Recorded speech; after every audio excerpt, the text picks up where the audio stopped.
Hello दोस्तों, SS stories channel में आपका बहुत बहुत स्वागत है। हमारी पहली कहानी है राजस्थान की। यह बात 2021 की है। राजस्थान का एक जिला है भरतपुर। इसी जिले में रुदावल थाना है और थाने की सीमा में एक गांव है बड़ौदा गांव। इसी गांव में रहने वाला किसान मलखान रोज रात में सर्दी बढ़ने से पहले फसल में पानी लगाकर घर वापस आ जाता था।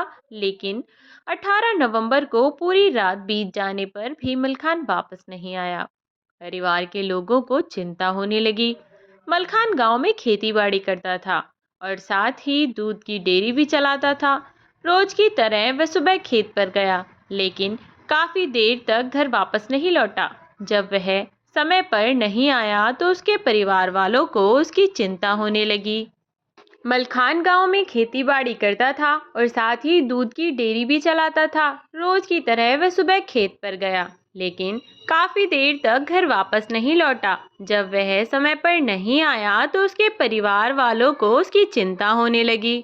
उन्होंने तलाश शुरू की और खेत की ओर बढ़े रास्ते में एक जगह ऐसा दृश्य देखा जिसे देखकर सभी के होश उड़ गए। मलखान का शव देखकर परिवार के लोग घबरा गए। उन्होंने तुरंत घटना की जानकारी रुदावल थाने को दी। खबर मिलते ही थाना प्रभारी मनीष शर्मा अपनी टीम के साथ मौके पर पहुंचे। घटनास्थल पर पहुंचते ही पुलिस ने सबसे पहले क्षेत्र को घेर लिया ताकि कोई भी सबूत नष्ट ना हो। पुलिस ने सबकी हालत देखकर अंदाजा लगाया कि मलखान की हत्या बड़ी बेरहमी से की गई है। उसके हाथ पीछे बंधे हुए थे और शरीर पर कई गहरी चोटों के निशान थे। थाना प्रभारी मनीष शर्मा ने अपनी टीम को तुरंत सुराग इकट्ठा करने के निर्देश दिए। मौके पर मौजूद परिवार के सदस्यों और ग्रामीणों से पूछताछ शुरू हुई। किसी ने बताया कि मलखान सुबह अपने खेत की ओर गया था, लेकिन इसके बाद किसी ने उसे नहीं देखा। पुलिस ने आसपास के इलाके में तलाश किया, लेकिन कोई खास सुराग नहीं मिला। इसके बाद शव को पोस्टमार्टम के लिए अस्पताल भेजा गया। थाना प्रभारी ने गांव वालों से अपील की कि अगर किसी को कुछ भी संदिग्ध नजर आया हो या मलखान से जुड़ी कोई भी जानकारी हो तो वह तुरंत ही पुलिस को बताएं। पुलिस ने घटना की गंभीरता को देखते हुए जांच को 3 हिस्सों में बांटा। पहले मलखान के गांव और परिवार के लोगों से पूछताछ, दूसरा मलखान के व्यवसाय और आपसी रंजिश का पता लगाना और तीसरा घटनास्थल से मिले सबूत की जांच। मलखान के अंतिम संस्कार के बाद पुलिस ने पास के बाबरी गांव में भी मलखान के बारे में पूछताछ की। दरअसल मलखान अपनी डेयरी के लिए बाबरी गांव में रोज सुबह शाम दूध लेने के लिए आता जाता था। पुलिस को यहाँ पता चला कि गांव में रहने वाली निशा मलखान के बारे में ज्यादा बता सकती है, क्योंकि मलखान पिछले लगभग 10 या 12 साल से निशा के घर से नियमित दूध ले रहा है। उसका निशा के घर उठना बैठना भी था। पुलिस ने निशा के परिवार की जानकारी जुटाना शुरू किया, जिसमें पता चला कि निशा का पति पुलिस विभाग में पदस्थ होने के कारण दूसरे शहर में रहता है, जबकि 2 बच्चों की मां निशा शादी के बाद से ही गांव में बूढ़े सास ससुर के साथ रहती है। गांव वालों से पूछताछ में भले ही किसी ने खुलकर कुछ न कहा हो, लेकिन उनकी बातों से मनीष शर्मा को अंदेशा हुआ कि मलखान और निशा के बीच केवल व्यापारिक रिश्ता भी नहीं था, बल्कि उनके बीच कुछ और भी था। इस जानकारी को ध्यान में रखते हुए पुलिस ने निशा के घर पहुंचने का फैसला किया। 30 साल की निशा पूरी तरह पारंपरिक परिधान में थी, लेकिन उसकी खूबसूरती और आंखों की चंचलता ने मनीष शर्मा का ध्यान खींचा। उसकी बातों और भाव को देखकर मनीष शर्मा को धीरे धीरे गांव वालों की कही हुई बातों में सच्चाई नजर आने लगी। पति की गैर मौजूदगी में निशा अकेले ही अपने बच्चों, सास ससुर और दूध के कारोबार को संभाल रही थी। इसके साथ ही वह शिक्षित भी थी और हाल ही में राजस्थान सरकार द्वारा आयोजित शिक्षकों की भर्ती परीक्षा आ रही थी में भाग ले चुकी थी। जैसे ही मनीष शर्मा ने निशा से मलखान के बारे में सवाल पूछना शुरू किया, निशा ने तुरंत अपने जवाबों से बात खत्म करने का प्रयास किया। उसने कहा, मलखान कौन सा मेरे परिवार का हिस्सा था जो मैं उसके बारे में इतनी जानकारी रखूं? उसका आत्मविश्वास और बात टालने का अंदाज देखकर मनीष शर्मा समझ गए कि निशा सिर्फ सुंदर ही नहीं बल्कि बहुत ही सयानी भी है। मनीष शर्मा ने महसूस किया कि निशा के सीधे और टाल-मटोल वाले जवाबों में कुछ छुपा हुआ है, लेकिन बिना पुख्ता सबूत के आगे बात बढ़ाना सही नहीं था। इसलिए उन्होंने निशा से बात खत्म की और अपनी टीम के साथ थाने लौट आए। थाने पहुंचकर उन्होंने मलखान और निशा दोनों के मोबाइल नंबर की कॉल डिटेल निकलवाने का फैसला किया। जब कॉल डिटेल आई तो उसमें एक चौंकाने वाली बात सामने आई। मलखान और निशा के बीच अक्सर लंबी लंबी बातें होती थी। दोनों के बीच कई बार कॉल हुई थी। यह कॉल निशा के उस बयान के विपरीत थी जिसमें उसने मलखान के साथ सिर्फ व्यावसायिक संबंध होने की बात कही थी। कॉल डिटेल की जांच में और भी चौंकाने वाली बातें सामने आईं।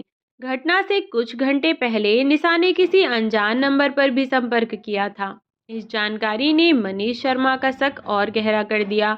अब यह साफ हो गया था कि निशा का मलखान की हत्या में जरूर कोई ना कोई तो हाथ है ही। इसलिए उन्होंने तुरंत ही गांव में महिला पुलिस को भेजकर निशा को पूछताछ के लिए थाने लाने को कहा। थाने पहुंचने पर निशा ने पहले तो वही पुराने तेवर दिखाने की कोशिश की।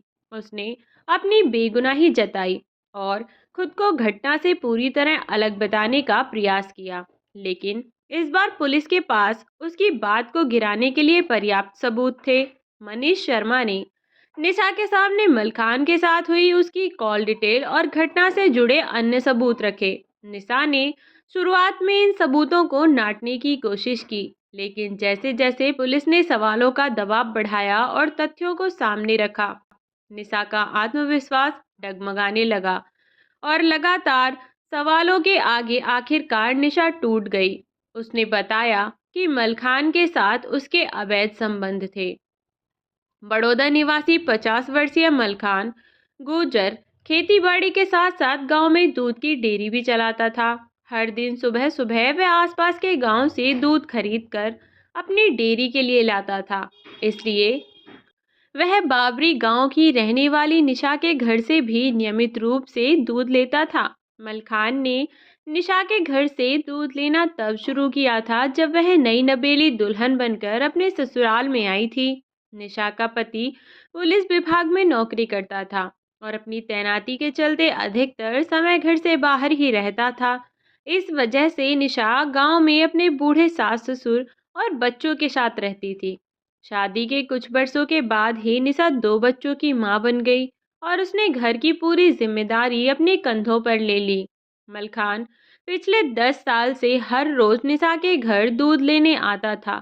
शुरुआत में निशा मलखान से पर्दा करती थी और औपचारिक बातचीत तक ही सीमित रहती थी। समय के साथ साथ वह उससे खुलने लगी। मलखान उम्र के 50वें पड़ाव पर होने के बावजूद अपनी कामुकता के लिए चर्चित था।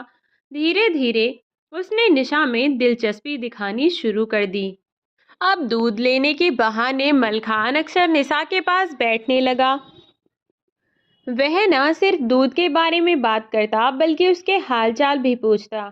निशा को जल्द ही समझ में आ गया कि मलखान की दिलचस्पी केवल दूध तक सीमित नहीं है, बल्कि उसके इरादे कहीं और तक जा रहे हैं। दरअसल मलखान जानता था कि जिस घर में घी दूध भर की भरमार है, वहां रहने वाली निशा भी पति की गैर मौजूदगी में अकेलेपन का सामना कर रही होगी।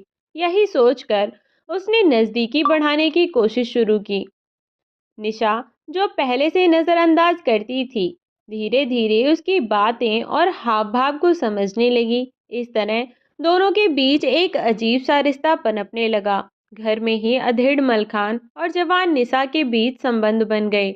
निशा को एक मर्द की जरूरत थी और मलखान के साथ वह अपनी यह जरूरतें पूरी करने लगी। मलखान का रोजाना सुबह शाम दूध लेने के लिए निशा के घर आना जाना था। दोनों को अपनी प्रेम कहानी को अक्सर भैंसों के तबेले में छिपकर जीने की शुरुआत की। इस प्रेम कहानी में मोड़ तब आया जब 3 महीने के बाद निशा परीक्षा देने के लिए शहर गई और वहां पर उसकी मुलाकात मोहल्ले के एक 20 वर्षीय युवक से हुई, जो खुद भी परीक्षा देने आया था।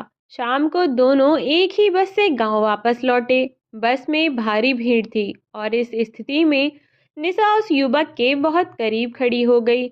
युवक ने उसे इतने पास से देखा तो वह देखने लगा। यह देख निशा ने धीरे से उसके कान में कहा, गांव जाने से पहले हम नहर किनारे चलेंगे। युवक ने उसकी बात समझ ली और बस स्टैंड पर उतरकर गांव जाने से पहले दोनों नहर के किनारे एकांत में पहुंच गए, जहां पर दोनों के बीच अवैध संबंधों की शुरुआत हुई। अब निशा के लिए मलखान से ज्यादा इस युवक में दिलचस्पी बढ़ने लगी। पहले वह मलखान के साथ संबंध बना रही थी, लेकिन अब वह कम उम्र के लड़के के साथ रिश्ते में थी। इसका असर मलखान से उसके रिश्ते पर भी पड़ा। मलखान की तरफ से थोड़ा हटने लगा। निशा मलखान को अपनी जिंदगी से एक झटके में बाहर नहीं कर सकती थी, इसलिए उसने धीरे धीरे मलखान के मन की बातों को टालना शुरू कर दिया। अब वह उसे पहले जैसा ध्यान नहीं देती थी। मलखान को गुस्सा आ गया। एक दिन उसने निशा से इसका कारण पूछा तो निशा ने उसे सब कुछ सच सच बता दिया। यह सुनकर मलखान भड़क गया। उसका कहना था कि अगर निशा ने नए प्रेमी से अपना रिश्ता खत्म नहीं किया तो वह उसे गांव में बदनाम कर देगा। निशा ने यह बात अपने प्रेमी को बताई और दोनों ने मिलकर मलकान का हिसाब चुकता करने का फैसला किया। इसके बाद उन्होंने एक योजना बनाई। निशा ने मलखान को मस्ती करने का लालच देकर रात को अपने खेत पर बुलाया। मलखान निशा से मिलने की चाहत में जब खेत पर पहुंचा तो वहां पर पहले से मौजूद निशा ने उसे अपने प्यार और आकर्षक से मदहोश किया। जैसे ही वह मलखान कमजोर और बेहोश महसूस कर रहा था, इस समय निशा के प्रेमी ने मलखान के मुंह को बंद कर पेड़ से बांधने के बाद लाठी डंडों से दोनों ने मिलकर उसकी पिटाई की और मलखान की बेरहमी से हत्या कर दी। इसके बाद उन्होंने मलखान के शव को खेत में छुपा दिया और कोई सुराग न मिलने तक चुप्पी साध ली। लेकिन समय के साथ पुलिस ने जांच शुरू की और कोई सुराग जुटा लिए। अंत में निशा और उसके प्रेमी की सच्चाई सामने आ गई। दोनों ने अपराध स्वीकार कर लिया और उनकी दमनकारी योजना का पर्दाफाश हुआ। तो दोस्तों, यह थी हमारी आज की कहानी। कहानी आपको कैसी लगी कमेंट बॉक्स में बताना बिल्कुल ना भूलें। इस कहानी से हमें सीख मिलती है कि गलत का अंजाम गलत ही होता है।